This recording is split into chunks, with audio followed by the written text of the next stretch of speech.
Congratulations, Draeger Melissa. This is your new Tiguan Life Allspace. It's coming to you from here out of West Auckland at 33 Soldier Drive from Tristram European. So this is our car. This is your car. It's ready for you to collect. I'm going to take you through a few aspects of this car so you're clear on what you're getting. This is an upgrade from your recent car, and of course you are on your way in. So you'll see slight differences in badging and of course once we get inside you will see. Alright, it's going to come with 2 keys, 5-year warranty and 5-year roadside assist. From the key, obviously I can operate the vehicle and I can lock and unlock the car from the key.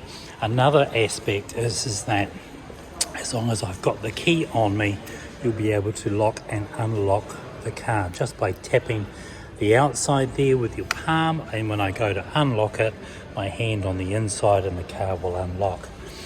Alright, so what I've done is actually I've set it up so that the key is actually on. I'll turn that off again and let's go back out and we'll see what we can do from here. So I'm going to lock the car by tapping it, and as I tap it the mirrors fold in. Once I put my hand on the inside of the two front doors only, you'll see the mirrors open up, and of course it unlocks the car.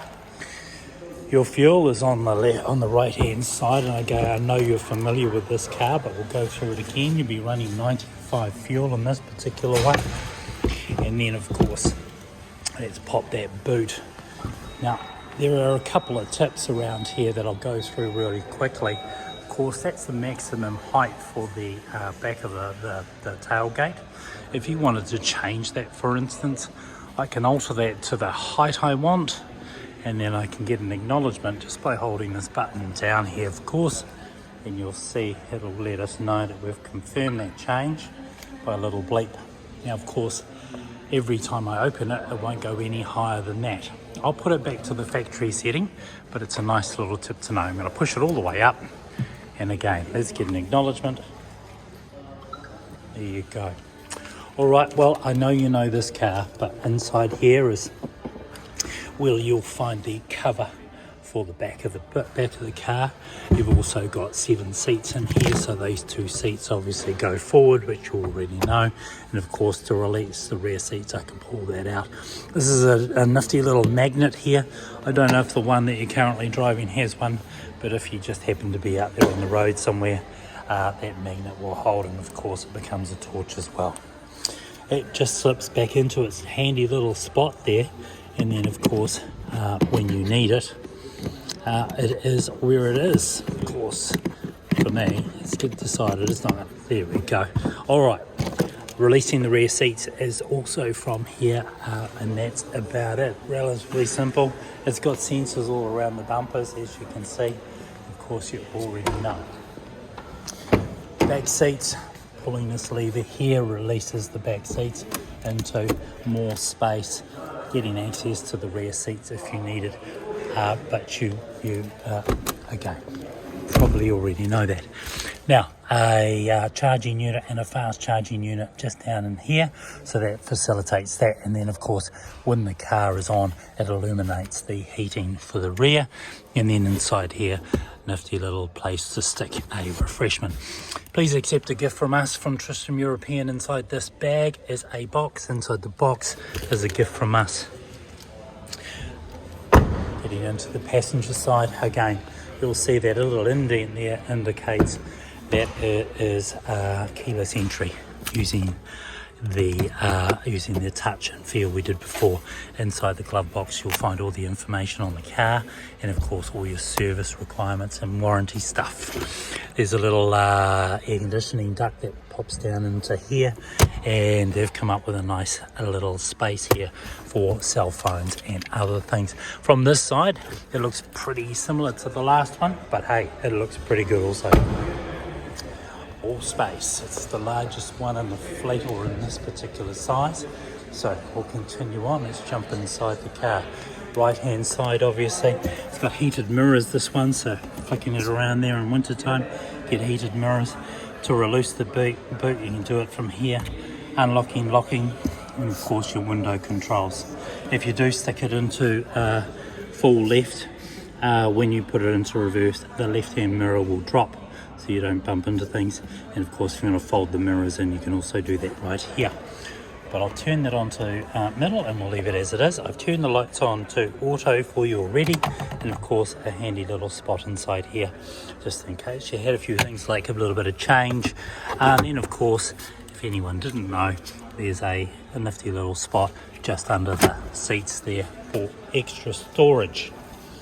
Right, we're jumping inside the car now, and the first thing you're going to see is an upgrade. The steering wheel is slightly different and more modern, and then of course the dash itself is digital. I don't know what model you have, but I believe you've had them for a while.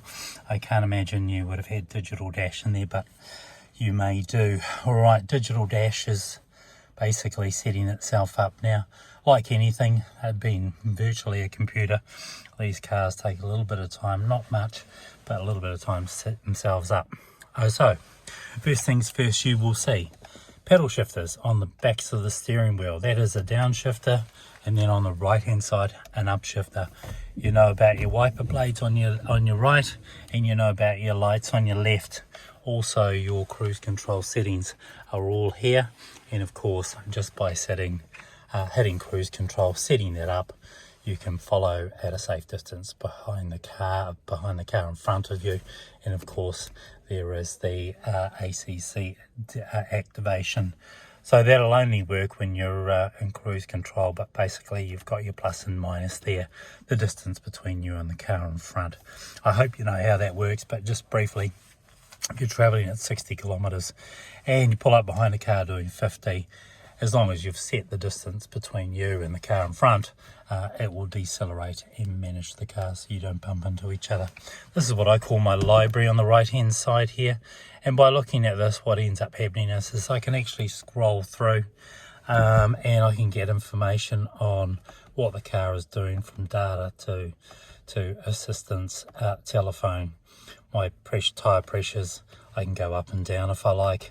My driving data, I kind of like that one there, so I can get a big number. But see, in this particular case, you've already got all that information on the right, your speed and what gear. And if I wanted to change the view, all I do is hit view here, and then of course I can change the whole screen into something that's a little bit more like me. In this particular case, we've got a large speed number on our right, of course the parking gear, and the revs on our left. You can see the petrol, and then of course everything else that's going on inside the car. I'm going to scroll through here and just sort of add something along the lines of more of an overview for the middle of the car. Going from there, we end up going over to the infotainment system, and again I'll be brief as I can because of course your car would have had most of these things. So I can go into the menu, so I've got things at a glance. Whilst I've got them at a glance, I can go through, scroll through and make any changes I want to change inside the vehicle, including your app Connect. Now you've got Apple CarPlay and Android Auto, and that will basically go through your two ports there, and of course this particular one has a self-charging pad just down the bottom here.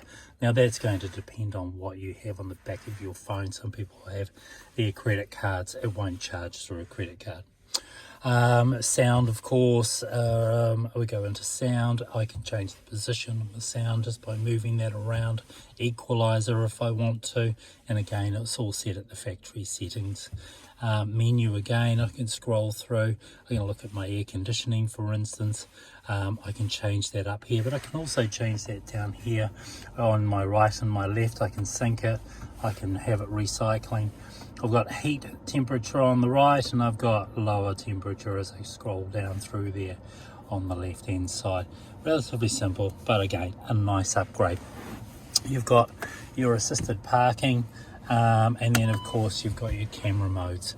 So your camera modes here just give you a bit of an indication on just what's going on around you, and again you can move that around to whatever you need it to be.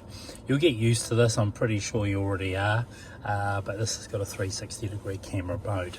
Alright, now of course when I start the car by putting my foot into the brake to light it up, a lot of things happen.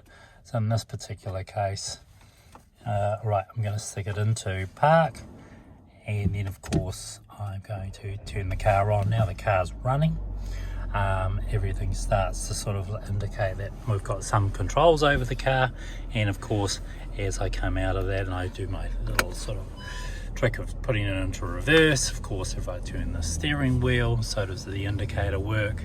And then of course if I want to change any of my cameras, I can change my cameras even to the both sides of the car, so I can see my wheels as they turning and I don't bump into things like curbs or anything. Alright, so I can come out of there altogether, and I can get out of that mode. Of course you can put it into auto hold, and we'll do that right now. So as soon as I turn the engine off, the car will put itself into a car park mode. Right, so last things last, let's get our phone together. You're going to be looking for 8577. It's a Bluetooth setup, so you can set up your phone pretty much straight away. I'll be here tomorrow, so hopefully, ideally, we'll be seeing you around about 9:30. And I can go through anything that we may have missed, and if you've got any questions, please let me know. Thanks again, Melissa. I know it's been a bit of a hassle, but this particular car was booked to come out to you on the 28th of October. It's here early, so we managed to get that in. But please enjoy. As I say, it is an upgrade from the last one you've had, and you will enjoy the drive. Okay, thanks very much. We'll see you tomorrow.